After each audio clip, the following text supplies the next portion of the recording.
really starting right now? I'm still looking stuff up. Yeah, well, we're working on stuff. It's been an interesting morning. Hello. I'm gonna tell you something. We got smacked today. I think we've gotten more rain here in Phoenix over the past week than certainly the preceding year. And I got up this morning, went outside to put some sunscreen on, and I noticed it had rained. And I said, I didn't hear any rain, so I did the dutiful thing. I looked at the radar, and here's this blob of rain, and it's going to the north east. It's going away from us. And I looked to the southwest. There's nothing there. Clear as a bell. Okay, cool. So I head out on a 50-mile ride, and I don't have a rain jacket. I got nothing. It's just because it's Phoenix, and you'll get these little things that'll go through. Well, that was not a good thing, because in an incredibly brief period of time, a massive storm developed, and once I started heading back toward home,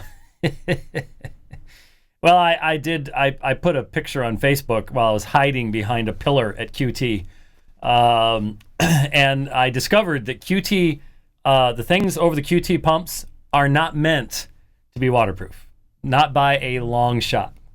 Man, I'll tell you, that was a mess. So I'm a little bit behind because I'm still looking stuff up that I was listening to on the ride. I don't know we're gonna get to them today anyways, so I'm probably looking up stuff that's only gonna be relevant to the next program. But welcome anyhow. We survived. I did have to call my son, and he came and rescued me. He said for a long time, if you ever get in a situation, you gotta get a ride, let me know. And so I said, well, today's the day, man. Here we go. So I got a ride home today because even once the rain stopped, man, there were a couple of, did I move things? Okay. There were a couple of intersections that, what was the name of your Bronco? Odie. Yeah, you would have enjoyed the a couple of those intersections. Don't get me started on Odie. Oh yeah, well, don't get me started on what was it, Union Hills and I-17 and Odie. Yeah, that's what. Yeah. Yeah.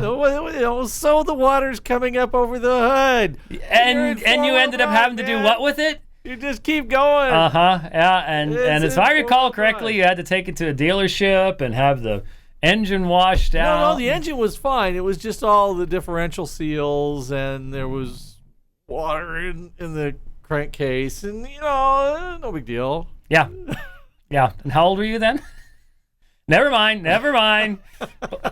Plenty old enough to know better. Let's put it that way. Plenty old enough to know better. Anyhow, so hopefully we'll still be with you, because what's weird is these storms they just explode. They just pop up and boom. I mean, we were talking just a couple hours ago and you said, yeah, it started raining down here. So I looked at the radar and there's this little tiny green blob. Okay, just a little tiny green blob. Who's scared of a little green blob?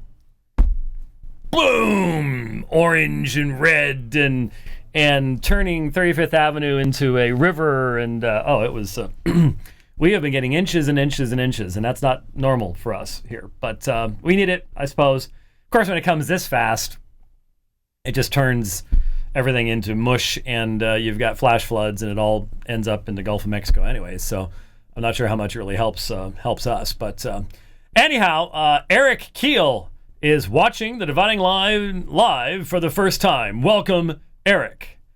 It's not exciting. It's just me sitting here. I don't know even why we do this, but, well, I do know why we do this, because we're going to watch some videos, and we're going to look at some Greek text and some Arabic text and all sorts of stuff today, if I will but get around to getting to work here, because we have many things to do. Let's begin the program today. Well, I guess we've already begun the program because we're 4 minutes in. Vicky Beeching, I'll be perfectly honest with you.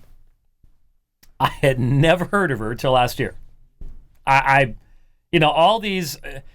She's gonna get her doctorate at the University of Durham in biblical studies, and she's going to write her book on homosexuality, and CNN and everybody else is going to make it the final word on all things. Dr. Vicky Beeching has answered all questions. That's just the way it's going to be. I'm making my prediction now. Evidently, Vicky Beeching has written a bunch of praise choruses or songs or something. I don't know. She's introduced in this British interview as sort of a Christian rock star or something. Again, she doesn't have anything in the Trinity hymnal, so Reformed Baptists are going, who? But she's very pretty and well-spoken, and I first heard of her last year because she came out in favor of same-sex marriage. And I made some comment. I don't remember the details. I think I went over some statements in her blog or something like that. I don't know. Well, of course, you've all heard, well, probably most of you have heard, that over the past couple of weeks, she's come out as a lesbian. Shock of all shocks. And so she's doing the, I don't quite understand this part either, but, that makes you brave and someone to be interviewed and all that kind of stuff. And so they had a discussion between her and Scott Lively, which was lively. And I just wanted to listen to a couple of things that she said, just sort of go, this is what's coming. This is, she's, like I said, she's working on degrees, advanced degrees in theology, including a PhD. And it seems to me that her conclusions are already concluded before actually doing her research, which is going to be interesting. But let's take a look at some of this portion from the dialogue with on Channel 4 News from the United Kingdom. Your response, you're living a lie according to, you've given into a lie. That is very much what I've been raised to believe, and I think psychologically that's actually very damaging for people. Now, what Scott Lively had said was, it's a shame, I fully understand the desires that she's talking about, but it's such a shame that she's given in to these desires and allowed them to define her. And that, of course, is a vitally important aspect from the Christian perspective. Your desires do not define you. Your Creator defines you. Your nature as a creature of God is what defines you. God defines you by His decree. You don't define yourself by which of your desires you are going to emphasize and which you're going to allow to define your character. And that's basically what he had said. And so now, of course, here comes the psychological damage. Assumption being that psychological health is what the world defines it to be, not what God defines it to be. Which, again, one of those issues that,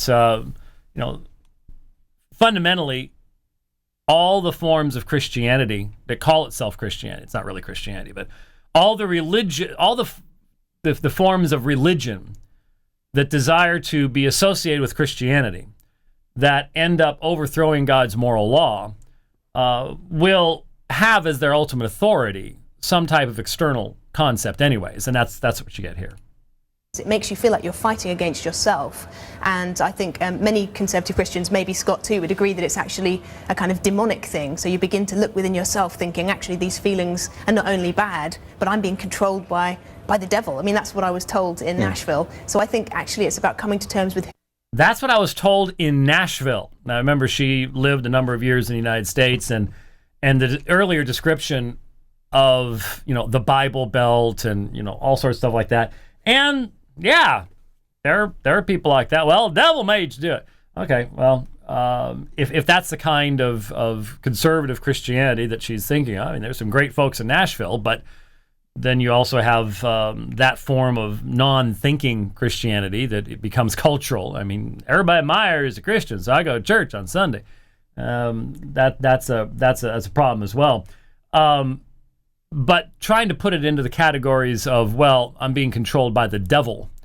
I think you're being controlled by your lusts.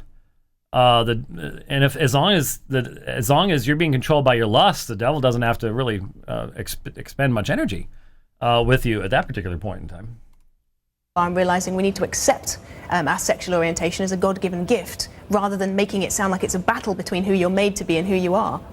Reverend Lively? It's a God-given gift. This is, again, standard homosexual language, is that who I am, God gave that to me as a gift. Now, good luck. Nobody I've ever seen has even started to try to establish that biblically. They'll put that in at the end of a book where they've done their best to attack complementarianism, where they've done their best to attack the various texts that speak of the normative decree of God and sexuality and stuff like that. But actually establishing the idea that this kind of thing is a gift from God, no one I know has even tried to do that. Is Vicky being controlled by the devil? Well, all of us struggle with various different types of temptations. It's part of human life. Christians face these same temptations. There's no difference between the challenges that we have or anyone else in the world has. But we are called to rise above the temptations and to follow the guidance of God. He gave very, very clear, explicit instructions about sexuality. He established the one flesh paradigm in Genesis 1:27 and 2:24, that therefore shall a man leave his family and cleave unto his wife, and they shall become one flesh. And all sexual activity outside of that covenant that he's established for us to have between one man and one woman is illicit and wrong. And just because you have temptations, strong temptations, to go outside of that bond, that doesn't legitimize them. I'm a married man. I've been married for 33 years. But being a man, I'm attracted to women other than my wife. But I've never given into those temptations. It's a very different situation, and all I'm though. asking Let Vicky me just and ask you one anyone else question. struggling with homosexuality to do. If you're a straight person, and people use this argument on me a lot, at least today, and when I've argued this before, just as a theologian, if you're a straight person and you say, actually, it's wrong for me as a Christian to have sex outside of marriage, so I'm going to commit to one person of the same sex, that actually gives you the hope of having a life partner, of finding one person and committing to them. But if Now, again, where have we heard this?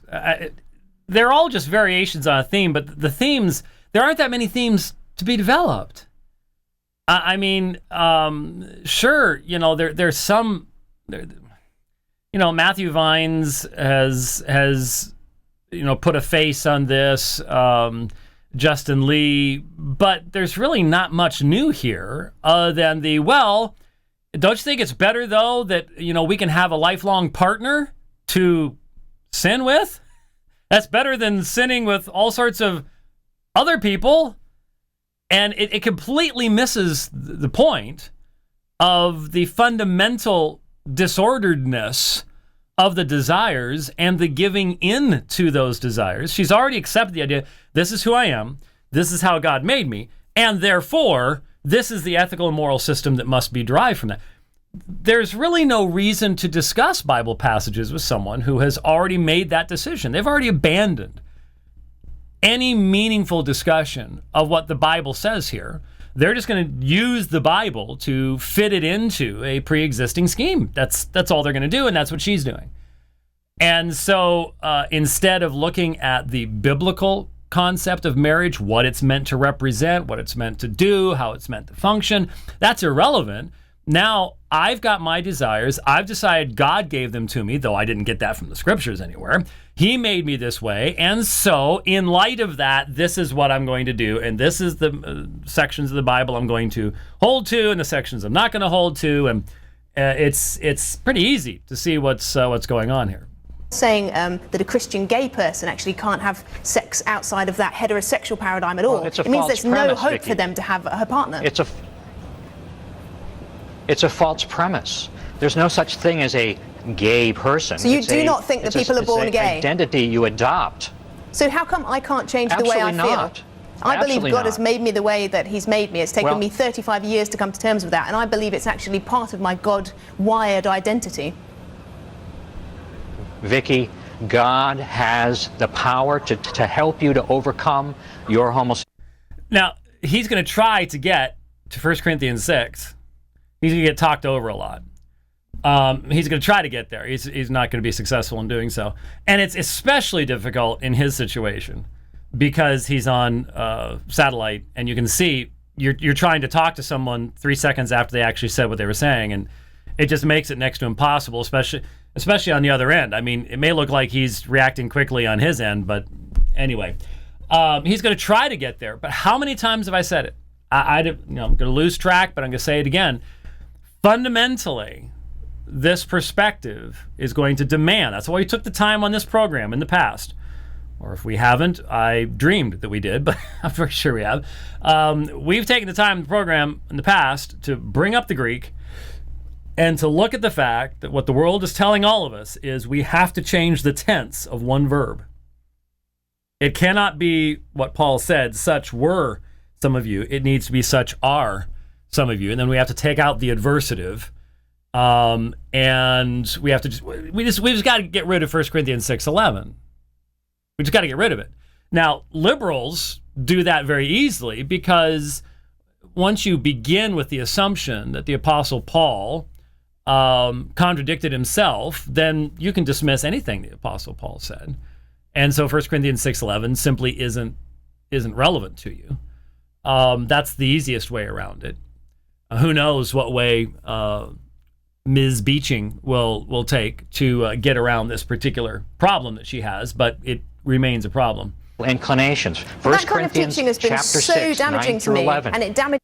That kind of teaching has been so damaging to me. Well, again, if you begin by granting to Ms. Beeching her absolute human autonomy to define herself apart from God's word, this argumentation can be used by anyone and is now being used by those who desire to have sexual intercourse with very young people, intergenerational love.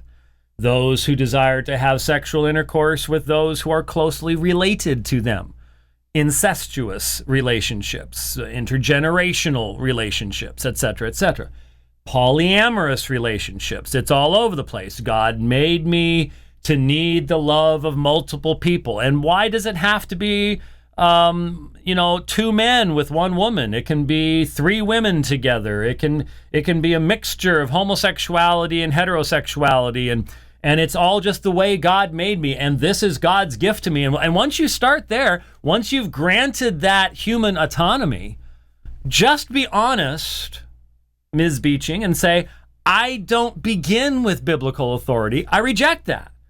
I want to create a new religion, and I'm going to call it Christianity, but I'm going to demand that Christianity change to fit me. And that's why I have said over and over again, homosexuality strikes me. Those who give in, homosexuality strikes me as an incredible indication of immaturity. It's me, me, me. I get to define everything. It's all about my desires and my feelings and me, me, me, me, me. And that's what I'm hearing here. That's what I'm hearing. It's constant. So many people. I think it's one of those things that can really psychologically scar people. Vicky, you keep referring to psychology rather than to spirituality. I think that's your problem. You have adopted the thinking of the world, including the idea like science, you mean? That being criticized. Now, did you catch that? Completely faux. I mean, this is very purposeful on her part. She's trying to make this as science versus the Bible, enlightened religion versus benighted religion. It's science. Folks, if there is anything that doesn't deserve the term science, it's psychology, psychiatry, etc., etc. I'm not saying that there aren't proper observations that people can make of human behavior, but any attempt to describe and treat human behavior that begins by treating man as a highly evolved hominid rather than the fallen creature of God is doomed to failure. And any form of psychology and psychiatry that does not begin with Romans 1 is doomed to failure. Absolutely doomed to failure. And so here you have a purposeful attempt, very lame attempt on Ms. Beeching's part to introduce this. It's us enlightened people versus the benighted evangelicals who still believe the Bible. It's sort of sad. Science is not God ordained. Well, God didn't no, give us a brain and intellect. True science. No, true science and biblical theology are perfectly consistent. There's So nothing psychology for you inconsistent does about not science reflect God's and intellect religion. in us as humans. Because I would say that actually psychology is extremely... What I'm saying is that part of what it means to be human is to have a brain and to be intelligent, and God gave us that ability. So I think that the studies into sexuality are very much important. Don't you care what God thinks, Vicky? I do, and that is actually why I'm taking this step Vicky, today, don't you so care that young what God people thinks? don't have to listen to the kind of teaching that you peddle, because it damaged Can I just... Now that wasn't a response. That was pure emotion. That's just, that's all. That's gonna end up as a meme someplace. That's all that was. I hate what you're saying. Not I refute what you're saying. Not that I can engage what you're saying. And so what you're seeing very clearly here, we need to keep this clip, because here is a woman before her doctoral work. And if the result of her research is the same thing she's saying now, I think that might reflect on, she only saw what she wanted to see. Might have something to do with it. But no, that's not what's going to happen. Once her book is out sometime in the future, everyone's going to be like, oh, this is, it's just like Rachel Held Evans with Matthew Vine's book. It's a game changer. Yeah. Okay, whatever. Very quickly and ask you a question, Reverend Lively. You helped the Ugandan government draft an anti-homosexuality law that includes the death penalty. No, I didn't. No, I didn't.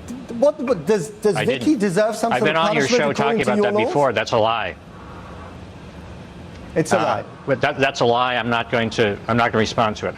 My position is the biblical one, that God created all human beings, There are many every single biblical person on this perspectives, planet. though. And I think that... Now here's this is why I wanted to get this. There are many biblical perspectives. Listen to the voice of unbelief, my friends. Listen to the voice of false teaching, even when it's from someone who writes praise songs and is pretty. There are many biblical perspectives. What do you mean by that? Do you mean that you can discern different contexts for the Psalms than for Ezekiel than for Matthew? Well, of course. That's not what she's saying.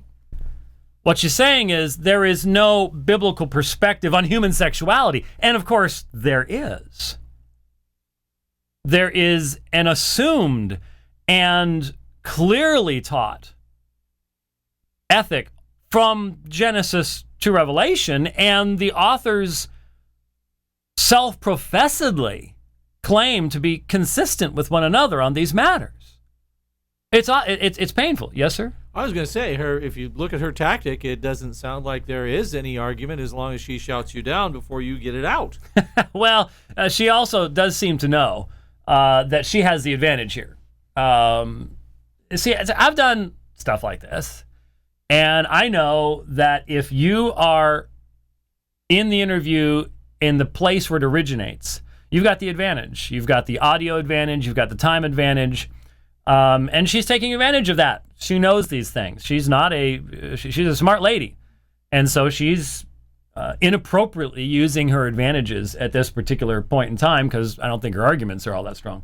Either male, at least on this program. I'm doing a PhD in theology. There are many ways you can read the Bible. I love the Bible.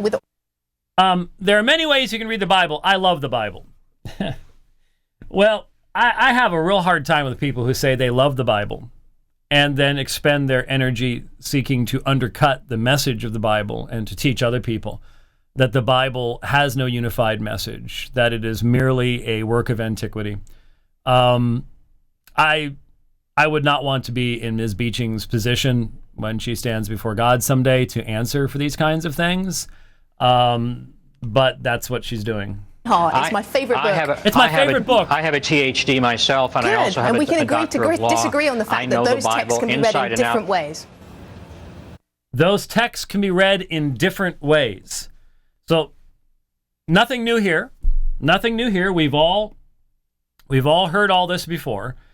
And And the only way to deal with it is to once again ask everyone, well, what was Jesus' view of the nature of Scripture? Is there a consistent way to read all of these Scriptures together harmoniously? I submit that your way of reading these Scriptures tears the fabric of Scripture apart and requires us to listen to them in a way that the authors never intended. I can listen to these texts of Scripture the way the authors intended them to be listened to, and they give a harmonious perspective. You cannot do that. Let's talk about it. In an interview like this, it's not going to happen. It's just not going to happen. And it does at times make me wonder if we should even bother with stuff like this. But you never know. You know, someone might look up a website. Someone might be helped. I don't know. It's a difficult thing.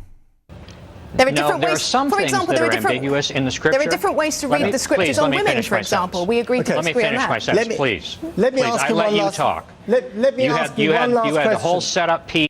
Okay, and it really doesn't get any farther. That's the unfortunate part. I just wanted to go to her saying, well, you know, there's so many different ways. You know, it's this. I'm working on my PhD, and there's the see the meme just pop up on. Yeah, there it goes. M. McCullough, ready for memes. Yes. That was pretty quick. That was very fast. How do you block people? No, sorry, I'm not going to block you. Okay. Anyway, let's absolutely burn the clutch out on the program here today, and move on to some other things. I wanted to get to this video. Talk about changing directions, but we keep you guessing here on the program. I ran across this video a couple weeks ago when it first came out, and now it's all over the internet. It's all over the place, and there's a reason for that. It's a Sudanese cleric, and it's from Memory TV, and you've probably seen a lot of the Memory stuff where they translate from primarily Arabic, because so many people in faraway lands figure they can say things in Arabic and nobody here is ever going to pay any attention to them. And they're basically right about that, unfortunately. And so here's this. Let's just watch it. And then there was something that as soon as I saw it, I went, oh man, is this educational? Let's you got it up? Okay. Let's watch this. It's not very long. It's 3 minutes long. Maybe a little less, and then we'll talk about it. إن دافع الضريبة الأمريكي له نصيب في دم كل طفل عراقي. ونبينا يقول، نبينا عليه الصلاة والسلام يقول من أعان على قتل امرئ مسلم بشطر كلمة فقد برئت منه الذمة. من أعان على قتل طفل مسلم امرئ مسلم بشطر كلمة بنصف كلمة. ولذلك نحن في الإسلام، واسمعوا مني وهذه فتوى شرعية، الإسلام في حربه مع الكفار لا يعرف الفرق بين الجيوش النظامية والمواطنين المدنيين. الحديث أنا فرحان منه فرح شديد، سعيد جدا بهذا الحديث، صدري واسع جدا في تلقي هذا الحديث. Overjoyed, huh? قال يا رسول الله نبيت المشركين فنغزوهم فنصيب من نسائهم وذراريهم. قال النبي عليه الصلاة والسلام إنهم منهم، إنهم منهم. ده حبيبنا محمد عليه الصلاة والسلام. إذا عنده رأي، إذا عنده وجهة نظر. ولذلك في النص جواز قتل نسائهم وأطفالهم. يعني أمريكا دي في دول متحالفة مع أمريكا، وأمريكا بتقاتلنا. الرسول قال أمريكا قتلها قتالها واجب واستهدافها فريضة واستهداف حلفائها. أيها المجاهدون في دولة العراق والشام، لا يصلين أحدكم التراويح إلا في بغداد. إن من قتلته الرافضة ومن قتله المرتدون له 72 حورية ويشفع في 70 من أهله. لكن من تقتله أمريكا ويصطاده الصليبيون له 144 حورية ويشفع في 140 من أهله. اللهم قد فعل المجاهدون ما في وسعهم.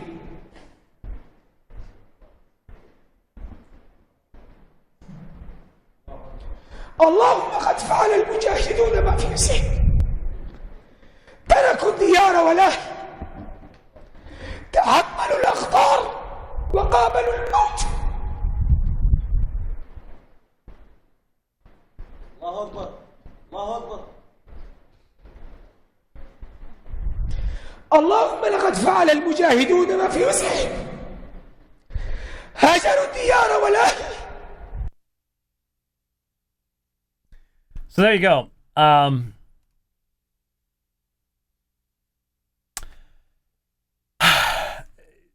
A lot of people ask, is there any way to reason with such people? Probably not. Probably not. There is such a blindness, such a zealotry, such a talking about these mushadeen and all they've done. Yeah, we've seen what they've done. We've seen the videos of the heads on the spikes of the fences. Yeah, the headless bodies. We've seen all that. We've watched as they've doused people and their enemies in gas and then lit them on fire and rolled them into pits. And yeah, we've seen ISIS. We understand what demonic people look like and their supporters. But the thing that, as soon as I watched this, I rolled my eyes and said, I'm going to have to talk about this, and hopefully it will be helpful to you as well. Because, look, for most people in this audience, you watch that and you just go, wow. And the scary thing is, once again, the human tendency on our part is to go, that's every Muslim. That's every Muslim. The funny thing is, when we watch videos of Westboro Baptist Church on the street, we don't go, that's every Christian. But the world does. So we have to expend the energy to, in our minds, go, okay, this is a form of Islam. It's not every Muslim. There are many Muslims who would disagree with this man. And we are left wondering, and those that do seem to be considerably less loud than this kind of person. Well, that may be partly perception and partly due to who has money and who doesn't, and there's other reasons as well. But certainly, it's what we're watching in Iraq and Syria. And realize what they're doing to Christians, Yazidis, and others is horrific. But the vast majority of the violence in those lands is Muslim on Muslim. Most people don't realize that. Unfortunately, in their zeal, very often Christians will show videos of people, these are Christians. And then the news comes out they were actually Muslims. The point is, these people are murderous against anybody. And people go, well, what happens when the Muslims take over? From what I'm seeing, they turn on each other. Real fast. Real fast. But that issue aside, people say, is there any way that there can be a conclusion drawn to these things? Can it stop? And as soon as I listened to this, I had a real illustration of why that's probably not going to happen. Let's look at this beginning part again. دافع الضريبة الأمريكي له نصيب في دم كل طفل عراقي. ونبينا يقول، نبينا عليه الصلاة والسلام يقول من أعان على قتل امرئ مسلم بشطر كلمة فقد برئت منه الذمة. من أعان على قتل طفل مسلم امرئ مسلم بشطر كلمة، بنصف كلمة. ولذلك نحن في الإسلام، واسمعوا مني هذه فتوى شرعية. Here's a fatwa according to the Sharia. الإسلام في حربه مع الكفار لا يعرف الفرق بين الجيوش النظامية والمواطنين المدنيين. Look at that smile. الحديث أنا فرحان له فرح شديد. Very happy. سعيد جدا happy. بهذا الحديث. Overjoyed. صدري واسع جدا في تلقي هذا الحديث.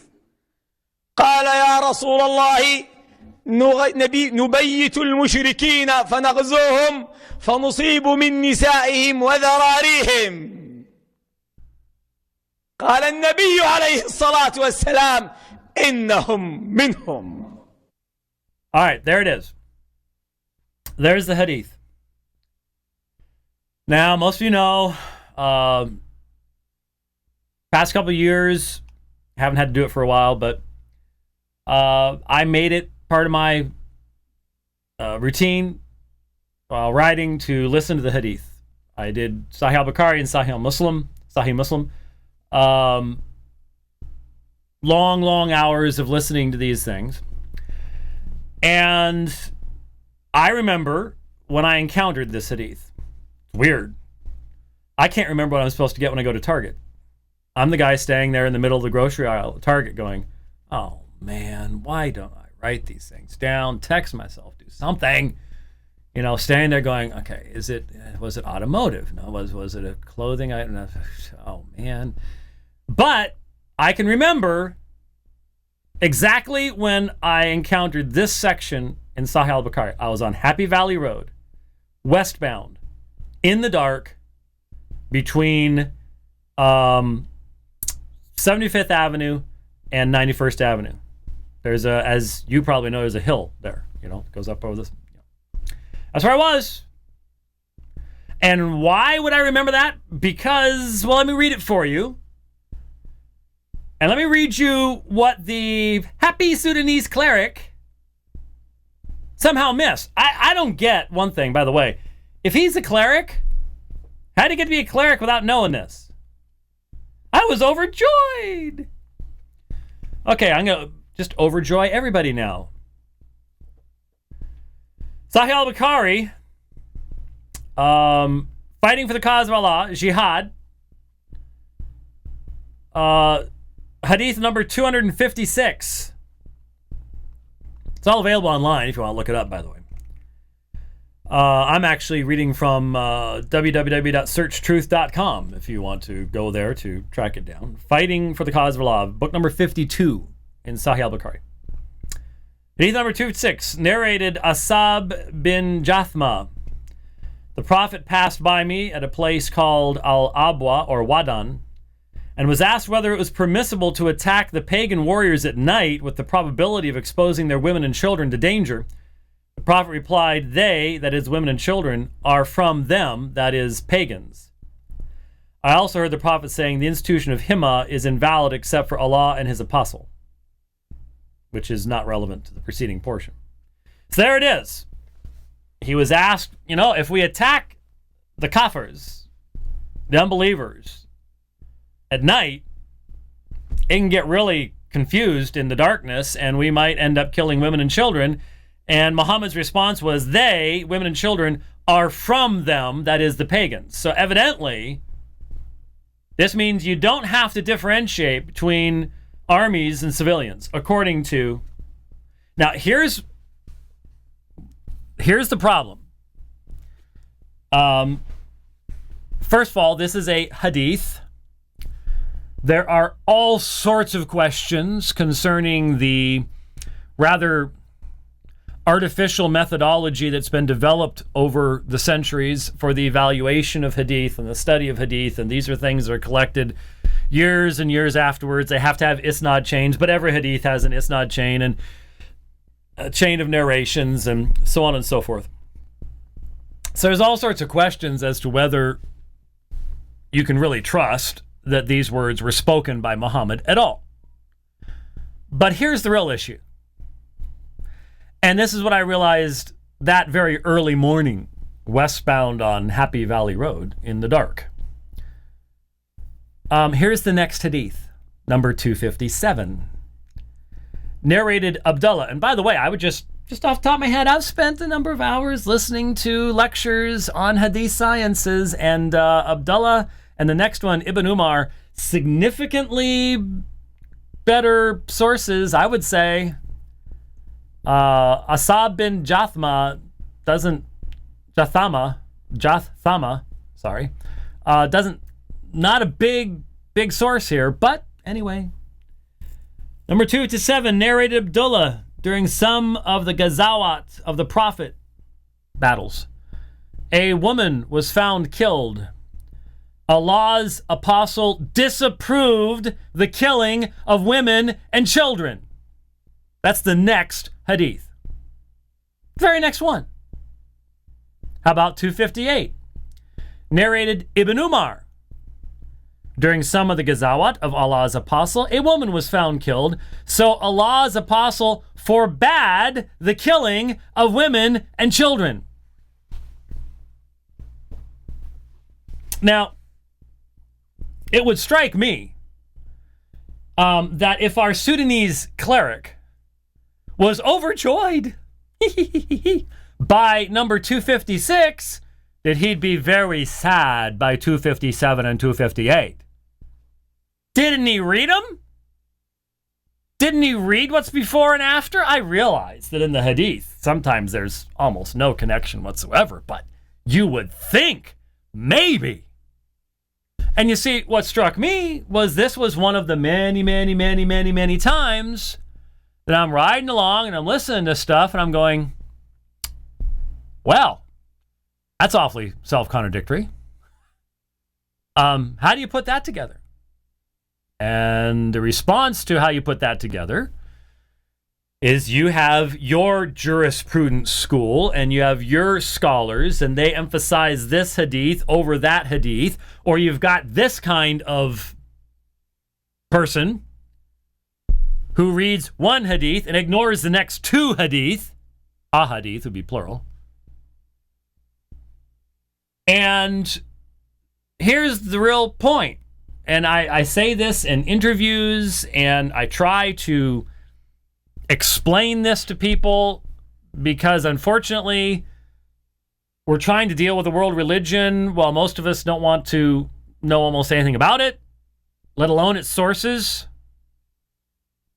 When it comes to the internal battle for the identity of Islam, the sources to which Muslims must turn are self-contradictory. They are incapable of deciding the issue. The Quran is simply not contextual enough, full enough, rooted in history enough. The author was so ignorant of what came before him that it cannot address these issues in a meaningful fashion.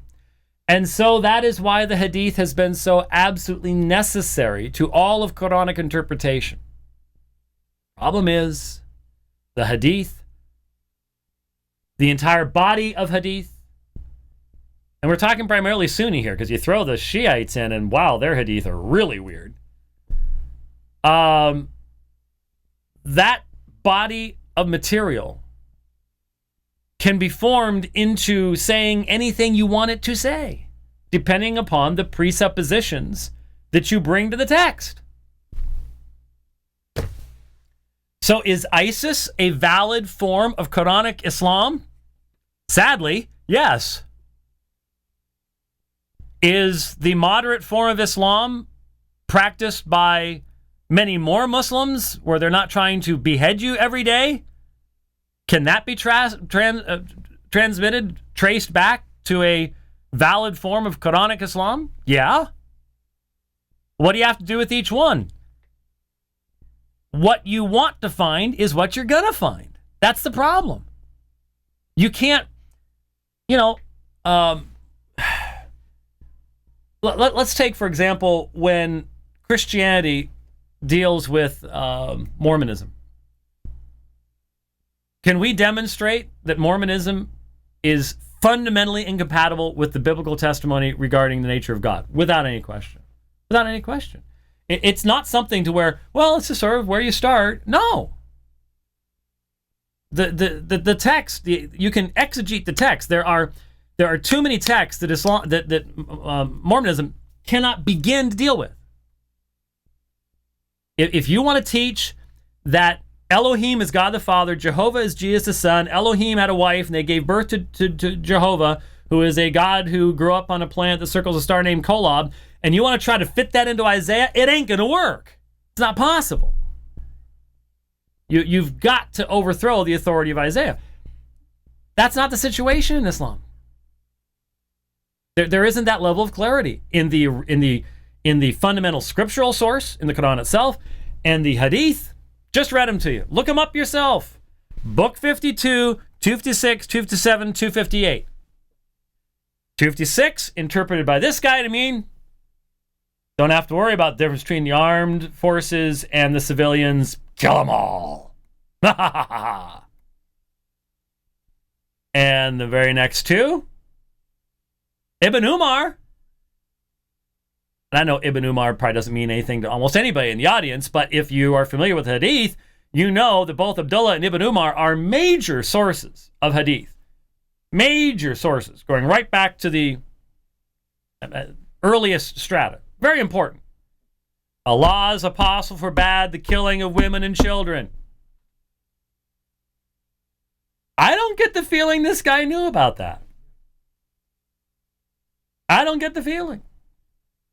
So how are you handling this stuff to take that phrase, they, the women and children, are from them, the pagans? How do you weigh that against Allah's apostle forbade the killing of women and children? Well, certain schools of jurisprudence and interpretation will take it one way, and then you've got this guy who takes it another way. There's your problem. There's your problem. Islam cannot correct itself. Cannot correct itself. And when Islam becomes a militarized force with a majority control in a society, unfortunately, we know which interpretation becomes predominant. And so my kind-hearted Muslim friends who do not want to kill me, I just keep asking you, why is it that if your religion became predominant, your views would disappear? Doesn't that tell you something? I think it says a lot. So I feel like saying to Al Jazuli here, wipe that smirk off your face, because the reality is, if a white American Christian minister can look up your references, already knew what your references were, but needed to find the specific hadith, and discover that you're reading one part and not reading the next two, how seriously should you be taken? I don't think you should be taken seriously at all. Okay, third topic. Been a long, long time. Let me play something for you here. See if you recognize the voice. The Muslim is told in no uncertain terms in the Holy Quran, the last and final revelation of God. He is told in chapter 4, verse 157, وَمَا قَتَلُوهُ وَمَا صَلَبُوهُ, that they didn't kill him and they did not crucify him. وَلَكِنْ شُبِّهَ لَهُمْ, but it was made to appear to them so. That is what they thought they had done, the Jews. وَإِنَّ الَّذِينَ اخْتَلَفُوا فِيهِ لَفِي شَقٍّ مِّنْهُمْ, and those who dispute therein are full of doubts. مَا لَهُمْ بِهِ مِنْ عِلْمٍ, they have no certain knowledge. إِلَّا اتِّبَاعَ الظَّنِّ, they only following conjecture, guesswork, fiction. وَمَا قَتَلُوهُ يَقِينًا, for of a surety they killed him not. Mr. Chairman, ladies and gentlemen, would anyone have been more explicit, more dogmatic, more uncompromising in rejecting the dogma of a faith than this? The answer is impossible. Now, those of you who have listened to the program for a lengthy period of time recognize the sonorous tones of Ahmed Deedat. One of the, at least one of the debates that we hope to accomplish in South Africa, and let me thank those of you who have stepped up and helped to meet the need for South Africa. That need still exists. But there were a number of people who did respond last week, and I thank you for that. But I keep that need in front of you for those who maybe forgot or didn't have opportunity. One of the debates that we hope to put together in South Africa is on this subject. This was one of the many times that Ahmed Deedat gave his crucifixion or crucifixion talk. Crucifixion with an X and crucifixion, F-I-C-T-I-O-N. He was famous for this. In fact, it is my understanding that this was the last, not this one we're listening to, but that the last presentation Ahmed Deedat ever gave in public before having a stroke and never speaking again was this very presentation. Crucifixion versus crucifixion. He was famous for it, and I have mentioned many times that even to this day, though he died almost a decade ago, not quite, and was silenced 20 years ago, almost 20 years ago, that Deedat remains the most listened to Muslim speaker in the world by the widest range of Muslims as well. His videotapes, and still videotapes, VHS tapes, cassette tapes, as well as now on the web, are all over the place. And therefore, he has had far more of an impact on the thinking of the average Muslim with whom you might have a conversation than anyone else has. That is why we have in the past spent quite some time listening to debates that Deedat did. That was before I had audio note taker, which makes it easier to do Deedat, because one of the problems with Deedat is he will spend 10 minutes saying what most people would spend 30 seconds on.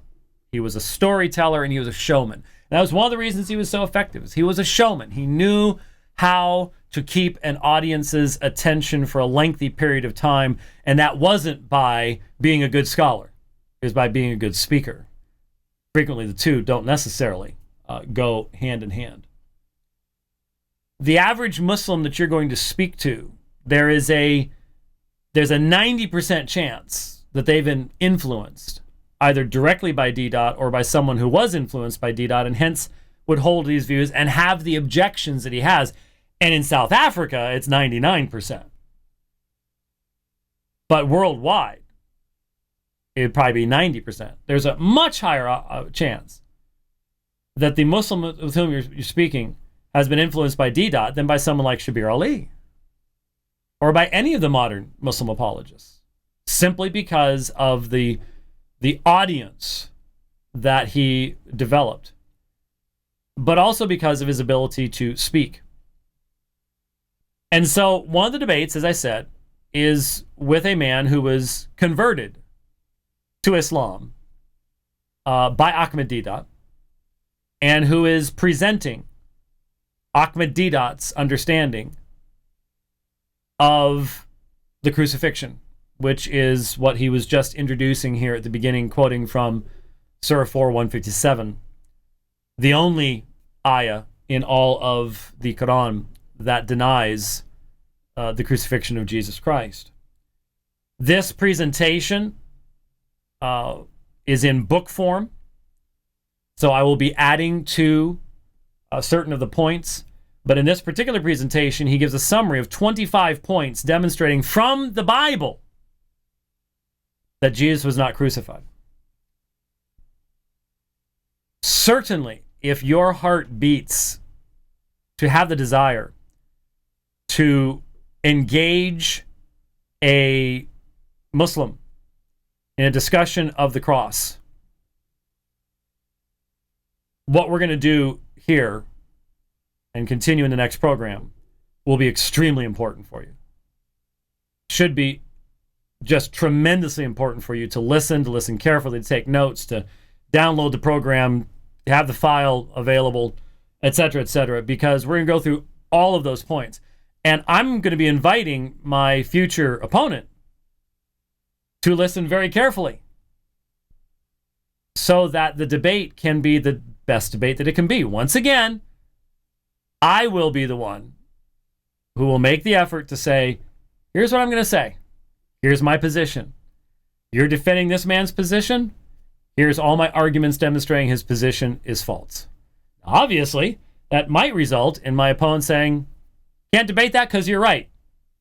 But then again, maybe not. We can always hope. But certainly in going through these arguments, and also, sadly, in listening to debates that Deedat did, listening to Deedat debates is extremely painful. Often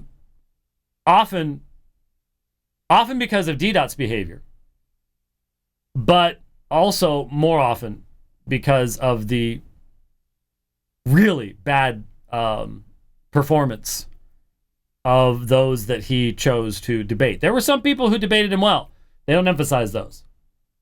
A lot of the debates, well, if I've often said, if you want to just ruin your day and put yourself in a position of feeling horrific frustration, then listen to Ahmed Deedat's debates with Jimmy Swaggart. Oh, I listened to them once. I have not been able to bring myself to listen to them again. I may have to do that just simply, I don't know why. I can't imagine why I would do that, but I probably should. Yeah. That's sort of what it would be. But he did pick some people to debate that never should have done debates. It was pretty bad. But anyways, so we're going to be working through his reasons for the crucifixion presentation. And hopefully you'll be able to find that to be very useful. But for that, we are finished for today. We will be back, Lord willing, on Thursday if Phoenix doesn't get washed down the Salt River in the process. And we'll pick up with Deedat at that particular time. And those of you who heard that, this is a fairly decent recording, unlike some recordings we've played in the past. It's a fairly decent recording, so it should work pretty well. So join us then. We'll see you next time. God bless.